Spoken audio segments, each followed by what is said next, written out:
கிறிஸ்துவில் பிரியமானவர்களே, நம்முடைய ஆண்டவரும் இரட்சகருமாகிய இயேசு கிறிஸ்துவின் நாமத்தில் உங்களை அன்போடு கூட வாழ்த்துகின்றேன். இந்த வாரத்தில் மனிதர்கள் இருதயத்திலிருந்து எழும்பின கேள்விகளுக்கு அல்லது வேதத்தில் சொல்லப்பட்டிருக்கிற சில கேள்விகளுக்கு பதில் எப்படி வந்தது என்று தியானிக்கிறோம். உங்கள் வாழ்க்கையின் கேள்விகளுக்கும் ஆண்டவர் பதில் கொடுக்க போதுமானவராயிருக்கிறார். ஆதியாகம புஸ்தகத்திலே ஆதாம் தேவனோடு கூட சஞ்சரித்து கொண்டிருந்தார். ஆனால் பாவம் செய்த பிறகு ஆதாம் தன்னை ஒழித்து கொள்ளுகிறார். அப்பொழுது ஆண்டவர் ஆதாமை பார்த்து சில கேள்விகளை கேட்டார்.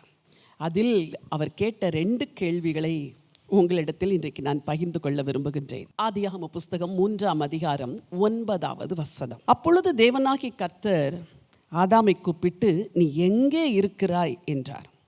அதற்கவன், நான் தேவரீருடைய சத்தத்தை தோட்டத்திலே கேட்டு நான் நிர்வாணியாய் இருப்பதினால் பயந்து ஒளித்து கொண்டேன் என்றான். ஆண்டவர் ஆதாமை பார்த்து கேட்கிறார், நீ எங்கே இருக்கிறாய்?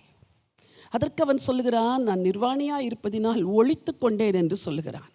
இன்றைக்கு அநேகர் தேவனுக்கு முன்பதாக ஒரு திறந்த ஒரு வாழ்க்கையை வாழுகிறதில்லை. ஆண்டவர் பார்க்கும்படி பரிசுத்தமான வாழ்க்கை வாழ முடிகிறது இல்லை. ஒருவேளை என் வார்த்தையை கேட்டுக்கொண்டிருக்கிற நீங்கள் இன்றைக்கு சில தவறுகளை செய்ததினால் தேவனிடத்தில் நேராக வர முடியாதபடி, தேவனுடைய பிள்ளைகளை நேரே சந்திக்க முடியாதபடி நீங்கள் கூட உங்கள் வாழ்க்கையை ஒழித்து வாழலாம்.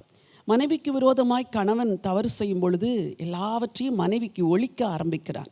ஒரு மனைவி கணவனுக்கு விரோதமாய் தவறு செய்யும் பொழுது திறந்த மனதோடு வாழ்ந்த அவள் காரியங்களை மறைக்க துவங்குகிறாள்.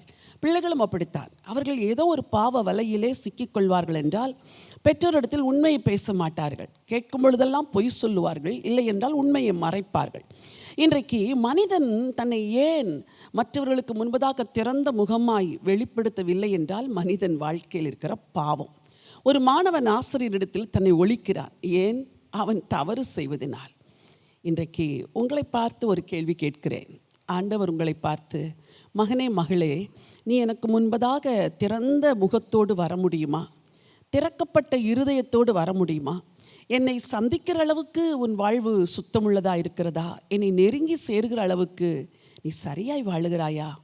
நான் சொன்னதை செய்கிறாயா? நான் சொல்லாததை செய்து கொண்டே இருக்கிறாயா? இப்படி கேள்வி கேட்டால் என்ன பதில் சொல்வீர்கள்? ஆதாமே, நீ எங்கே இருக்கிறாய் என்ற கேள்விக்கு நான் ஒளித்து கொண்டிருக்கிறேன் ஆண்டவரே என்று சொன்னார். பாவம் மனிதர்களை தேவனை சந்திக்க முடியாமல் ஒளிந்து கொள்ள வைக்கிறது. நீங்கள் கூட அப்படிப்பட்ட சில பாவத்தில் சிக்கி கிடக்கிறீர்கள் தானே?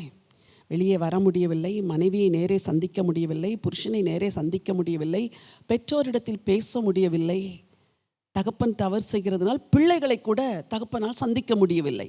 இப்படிப்பட்ட நிலைமையில் இருப்பீர்கள் என்றால் இன்றைக்கு ஆண்டவர் மன்னிப்பு தர விரும்புகிறார். எல்லா மனிதர்களும் தவறு செய்கிறவர்கள் தான், ஆனால் ஆண்டவரோ மன்னிக்கிறவர். இந்த ஆண்டவர் ஆதாமிடத்தில் இன்னொரு கேள்வியும் கேட்டார். அதே அதிகாரத்தில் 11ஆம் வசனம் அதை சொல்லுகிறது. அப்பொழுது அவர், நீ நிர்வாணி என்று உனக்கு அறிவித்தவன் யார்? புசிக்க வேண்டாம் என்று நான் உனக்கு விலக்கின விருட்சத்தின் கனியை புசித்தாயோ என்றார்.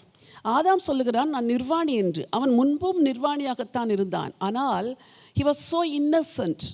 அவன் களங்கமில்லாதவனாயிருந்தான். ஆகவே அவர்கள் இருவரும் நிர்வாணிகளாயிருந்தும் அவர்களுக்கு வெட்கம் ஏற்படவில்லை. தேவனுக்கு முன்பதாக வரும்பொழுது கூட சிறு குழந்தைகளைப் போல அவர்கள் எந்த ஒரு கூச்சமும் இல்லாமல் தேவனிடத்தில் வந்தார்கள். ஆனால் பாவம் செய்தவுடன் தங்களை மறைத்து கொண்டு தாங்கள் நிர்வாணிகள் என்கிறார்கள். ஆண்டவர் கேட்கிறார், உன்னை நிர்வாணி என்று சொன்னது யார்? நீ பாவி என்று உனக்கு சொன்னது யார்? நீ ஏன் அந்த பாவத்தை செய்தாய்? அதை செய்துவிட்டு இப்பொழுது குற்ற மனசாட்சியில் நான் ஒரு பாவி என்று வாழுகிறாயே என் மகனே, என் மகளே, இன்றைக்கு நான் உனக்கு மன்னிப்பு தர விரும்புகிறேன். நான் விலக்கின விருட்சத்தின் கனியை புசித்தாயோ என்று கேட்கிறார். உனக்கு வேண்டாம் என்று நான் பலமுறை உன்னை எச்சரித்தேன் மகனே. இது உனக்கு தேவையில்லை, இது உன் குடும்பத்தை கெடுத்துவிடும் என்று பலமுறை உன்னை எச்சரித்தேன் மகளே. ஆனால் அதை செய்துவிட்டு நீ மறைந்து வாழ்கிறாயே என்று ஆண்டவர் உங்களிடத்தில் நேரடியாய் கேட்கிறார். என்ன செய்ய போகிறீர்கள்? உங்களை தேடி வந்து நிற்கிற ஆண்டவருக்கு என்ன பதில் சொல்ல போகிறீர்கள்? என்னை மன்னியும் என்று சொல்வீர்களா? என்னை கழுவும் என்று சொல்வீர்களா? என்னை தூய்மைப்படுத்தும் என்று சொல்வீர்களா? சாத்தானின் கையில் விழுந்து விடாதபடி இயேசுவின் பாதத்தில் வந்து விழுங்கள். அவர் மன்னிப்பு தருவார். ஒரு மிருகத்தை அடித்து இரத்தத்தை பரிகாரமாய் செலுத்தி தோலுடையே உடுத்தின ஆண்டவர் உங்கள் பாவக்கரைகளை மன்னிப்பார். உங்களை மூடுவார். மனம் திறந்து வாருங்கள், மன்னிப்பு தருவார். அன்பின் ஆண்டவரே, பரலோகத்தின் தேவனே, ஆதாமே நீ எங்கே இருக்கிறாய் என்று ஆதாமை தேடி வந்த ஆண்டவர், ஆண்டவரே நீ நிர்வாணி என்று உனக்கு சொன்னவன் யார் என்று ஆதங்கத்தோடு கேட்டவர், உங்கள் பிள்ளைங்க விழுந்து கிடக்கிற இடத்திலிருந்து அவர்களை தூக்கி நிறுத்தும்படியாய் இன்றைக்கு வந்து நிற்கிறதற்காய் ஸ்தோத்திரம். பாவங்களை கழுவி மன்னிங்க, மார்போடு சேர்த்து கொள்ளுங்க, பரிசுத்தமான வாழ்க்கை வாழ உதவி செய்யுங்கப்பா. இரட்சகர் இயேசுவின் நாமத்தில் பிதாவே, ஆமேன், ஆமேன். பிரியமானவர்களே, ஆண்டவர் நீங்கள் ஒளிந்திருக்கிற இடத்திலிருந்து உங்களை வெளியே கொண்டு வந்து உங்களை மன்னித்து மார்போடு அணைத்து கொள்ள விரும்புகிறார். பாவத்தை விட்டுவிடுங்கள், இயேசுவை பின்பற்றுங்கள், அவர் உங்களை நேசிக்கிறார். இந்த நினைவோடு இந்த நாளை துவங்குங்கள். இந்த நாள் ஒரு வெற்றியின் நாள். God bless you.